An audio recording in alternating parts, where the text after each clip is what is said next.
ভৌতিক গল্প মধ্যরাতে। রচনা অসীমা রায়। গল্প পাঠে দীপেন পাল। ডিউটি স্পটে ঠিক সময়ে পৌঁছানোর জন্য জোরে বাইক চালাচ্ছিল জয়। বাইকে তার সঙ্গে আছে পুলক। এরা দুজনেই সিভিক পুলিশ। আজ একই স্পটে ডিউটি পড়েছে জয় ও পুলকের। ডিউটির জায়গাটা থানা থেকে 3 মাইল দূরে। যাতায়াতের সুবিধাও সেরকম নেই, তাই জয় তার বাইকটা নিয়েছে। পুলকও থানা থেকে তারই বাইকেই উঠেছে। আজকের ডিউটি স্পটটা হলো একটা স্কুল, সরকারি প্রকল্প। যত উঁচু ক্লাসে ছাত্রছাত্রীদের স্কুল থেকে সাইকেল দেওয়া হয় স্কুলে যাতায়াতের সুবিধার জন্য। বছরের প্রথমেই সেই সাইকেল স্কুলে স্কুলে পৌঁছে যায়। একসঙ্গে প্রায় কয়েকশো সাইকেল এসে পৌঁছায় স্কুলে। এত সাইকেল প্রায় প্রতিটি স্কুলে এই বাউন্ডারির ভেতরে সামনেই রাখা হয়। তাই রাতে এই সাইকেলগুলোর সুরক্ষার জন্য পাহারার ব্যবস্থা করে সরকারি। বিভিন্ন স্কুলে এই সাইকেল পাহারা দিতে হয় এই সিভিক পুলিশদের, যে কদিন না সাইকেলগুলো বিলি করা হয়।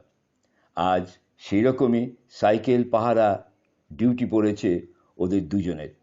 সন্ধে 6:30 থেকে ডিউটি, তাই একটু জোরে বাইক চালিয়ে জয় পৌঁছে গেল ঠিক সময়ে। স্কুলটা গ্রামের শেষ দিকটায়।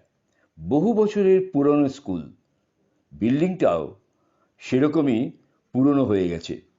পেছনে বিরাট এক বাগান, ফাঁকা মাঠের মধ্যেই এই স্কুল বিল্ডিং। কাছাকাছি কোনো বাড়িঘর নেই। ওরা দুজন পৌঁছে দেখল স্কুলের দারোয়ান বাইরে দাঁড়িয়ে আছে। ওদের একটা ঘরে বসিয়ে দিয়ে দারোয়ান বলল, আপনারা এই ঘরে থাকুন, খাবার জলের ব্যবস্থা করা আছে। আমি চললাম, কাল সকালে আসব। স্কুলে আমার ওই 10টা থেকে বিকেল 5টা অবধি ডিউটি। এখন এই সাইকেলগুলোর জন্য আপনাদের পাহারা দিতে আসতে হচ্ছে, না হলে স্কুলে তো রাতে বন্ধই পড়ে থাকে, কিছুই তো নেই টেবিল বেঞ্চ ছাড়া। তাই রাতে দারোয়ানের দরকার পড়ে না। এই ঠিক আছে, আমি আজ আজ যাচ্ছি। আপনারা রাতে এদিক ওদিক বেশি যাবেন না, টর্চ ব্যবহার করবেন। হ্যাঁ, আমি যাই।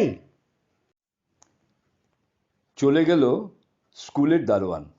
ওরা দুজন কয়েকটা বেঞ্চ একসঙ্গে করে চৌকির মতো সাজিয়ে নিল। সেখানে বসে গল্প গুজব করবে আর একবার করে চারিদিকে ঘুরে ঘুরে আসবে। চট করে রাত্রিতে আর ঘুম আসে না ওদের। মাসের বেশিরভাগ দিনই নাইট ডিউটি থাকে ওদের, তবে সবসময় একসাথে পড়ে না। পুলকের আবার একটু চা খাবার নেশা আছে। ও সবসময় বাড়ি থেকে ফ্লাক্সে চা নিয়ে আসে। আর রাতের খাবার তো যার যার সঙ্গে থাকেই, কারণ কোথায় দোকান পাওয়া যায় বা না পাওয়া যায়। আর এখানে তো চারিদিকে কিছুই নেই। টর্চ নিয়ে দুজনে একবার স্কুলটার চারিদিক টহল দিয়ে এলো। হাতে তাদের একটা করে লাঠি আর টর্চ। স্কুল বিল্ডিংটা বিরাট বড়, প্রায় 100 বছরের স্কুল।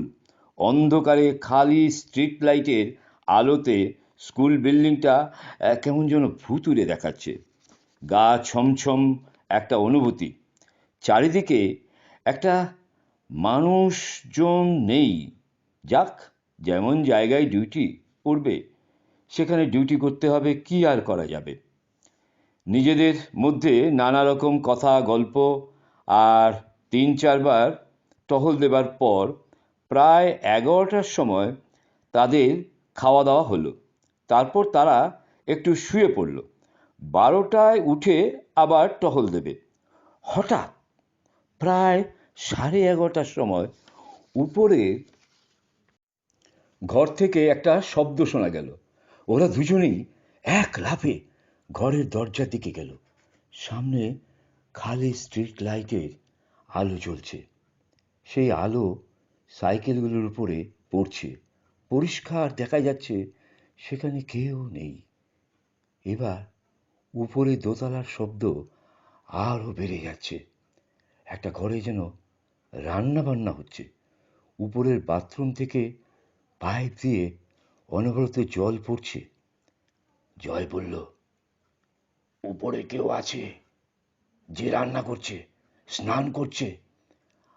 আমাদের তো দারোয়ান কিছু বলে গেল না যে ওখানে একটা ক্লাসরুমে কেউ থাকে রাত্রিরে? কিন্তু অবাক কাণ্ড দেখো, কোনো আলো তো জ্বলছে না। জল পড়তেই থাকলো, রান্নাঘরের আওয়াজও বাড়ছে। পুলক বলল, দেখ, পরিষ্কার বোঝা যাচ্ছে কেউ একজন আছে। চল একবার দেখে আসি। আর যে আছে সে অন্ধকারে একেবারে কেন, বুঝে আসি। দুজনে টর্চ নিয়ে কথা বলতে বলতে সিঁড়ির দিকে এগিয়ে গেল। কিন্তু সিঁড়ির মুখে একটা কলাপসেবল গেট, তাতে তালা লাগানো। মানে কেউ চাবি ছাড়া দোতলা উঠতে পারবে না? ওরা আরো অবাক হলো। তবে দোতলায় লোকটা গেল কোন দিক দিয়ে?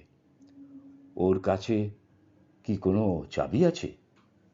এখন তাদের তো আর কিছু করার নেই। তারা এসেছে সাইকেল পাহারা দিতে, কাজেই তারা আর কি করবে স্কুলের দোতলায় কি হচ্ছে দেখে? যাক, কালকে ওরা দারোয়ানকে জানিয়ে যাবে ব্যাপারটা। আবার ঘরের মধ্যে ফিরে এলো তারা। নিজেদের মধ্যে বেশ জোরে জোরে কথাবার্তা বলল, লাঠির শব্দও করল, যেন যে উপরে আছে সে বোঝে যে তারা নিচে আছে। দোতলার শব্দগুলো অবশ্য কমে গেল। দোতলা আবার চুপচাপ। ওরাও আবার এসে একটু শুয়ে পড়ল। একটা অস্বস্তি কাজ করছে ওদের মনের মধ্যে।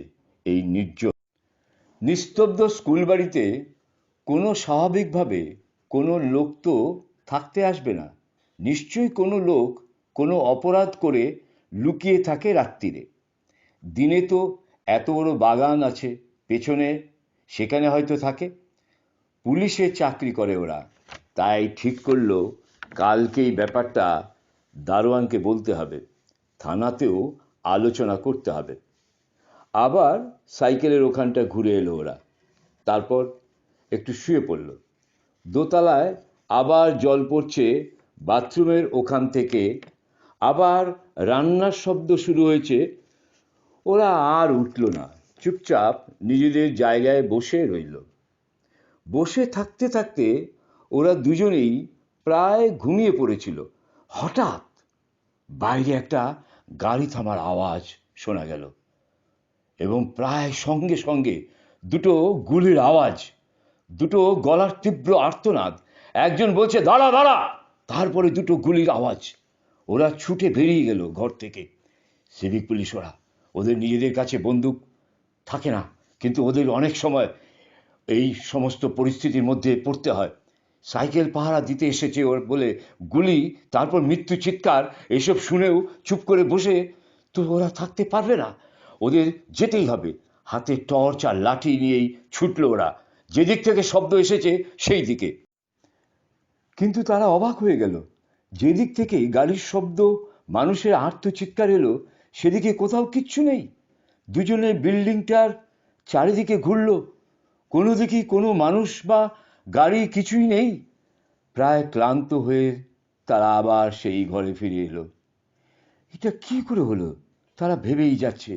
দুজনে একসঙ্গে তো ভুল শুনতে পারে না। দুজনেই চুপচাপ বসে রইল। আস্তে আস্তে ভোর হলো। দারোয়ান আসার জন্য অধীর আগ্রহে তারা অপেক্ষা করতে লাগলো। সকাল 7টায় দারোয়ান এলো। ওরা দুজনে সকালেও একবার বিল্ডিংয়ের চারিদিকটা ঘুরে এসেছে। ভেবেছে হয়তো রাত্রে চোখে পড়েনি কিছু, দিনের আলোয় কিছু চিহ্ন তার পেতে পারে গত রাতের ঘটনার। কিন্তু তারা কিছুই পায়নি। দারোয়ানকে চাবিটা দিয়ে তারা সব কথা জানালো। দারোয়ান বলল আস্তে আস্তে, আপনারাও শুনেছেন? এরকম হতে পারে বুঝেই আমি আপনাদের বাইরে যেতে বারণ করেছিলাম। শুনুন তাহলে, আজ থেকে বছর 10 আগে আমি তখন নতুন এসেছি এখানে। এই রকম 10টায় স্কুল খুলতাম, 5টায় চলে যেতাম। কোনো এক জেল পালানো আসামি নাকি পেছনের বাগানে লুকিয়েছিল বেশ কয়েকদিন। দিনের বেলা তাকে এই এই দেখা যায়নি। হয়তো রাত্রিবেলা সে পাইপ বেয়ে দোতলার ঘরে রান্না করে খাওয়া দাওয়া করত, স্নান করত। কিন্তু কোনোদিনই আমরা সেসব বুঝতেও পারিনি। কোনো ইনফর্মার পুলিশকে তার খোঁজ দেয়। হঠাৎ একদিন পুলিশের গাড়ি মাঝরাতে এসে পড়ে। গাড়ির শব্দ শুনে সে উপর থেকে নেমে বাগানের দিকে ছুটতে যাচ্ছিল। থানার অফিসার তাকে থামতে বলেছিল, কিন্তু সে দৌড়েতেই থাকে। অফিসার বাধ্য হয়ে তাকে গুলি করেছে। সেই আসামির কাছেও বন্দুক ছিল। সেও মরার আগে অফিসারকে গুলি করে, তিনিও মারা যান। পরে গ্রামের লোক এসে 2টি মৃতদেহ দেখতে পায়। এই ঘটনা 10 বছর আগে। কিন্তু রাতে এখানে কেউ থাকলে অনেকেই আপনারা যা শুনেছেন সেই রকমই শুনেছেন। আগে এটা অন্য থানার মধ্যে ছিল, তাই আপনাদের থানার লোক এই ব্যাপারটা অতটা জানে না। জয় ও পুলক হতভম্ব। অনেক রকম অভিজ্ঞতা ওদের হয়েছে অনেক ডিউটি করতে গিয়ে, কিন্তু এরকম অদ্ভুত ব্যাপার ওদের জীবনে ঘটেনি। থানায় গিয়ে বললে কেউ কি বিশ্বাস করবে? কিন্তু এখানে ডিউটি করবে কি করে ওরা? দুজনেরই হাত পা কাঁপছে। কোনো রকমে বাইকে স্টার্ট দিল জয়। দুজনেই কয়েকদিনের ছুটির দরখাস্ত করলো থানায় এসে। এতদিন তারা অন্য মানুষের এরকম অভিজ্ঞতা শেয়ার করেছে, কিন্তু আজ তারা নিজেদের অভিজ্ঞতা বুদ্ধি দিয়ে ব্যাখ্যা করতে পারছে না। ধন্যবাদ।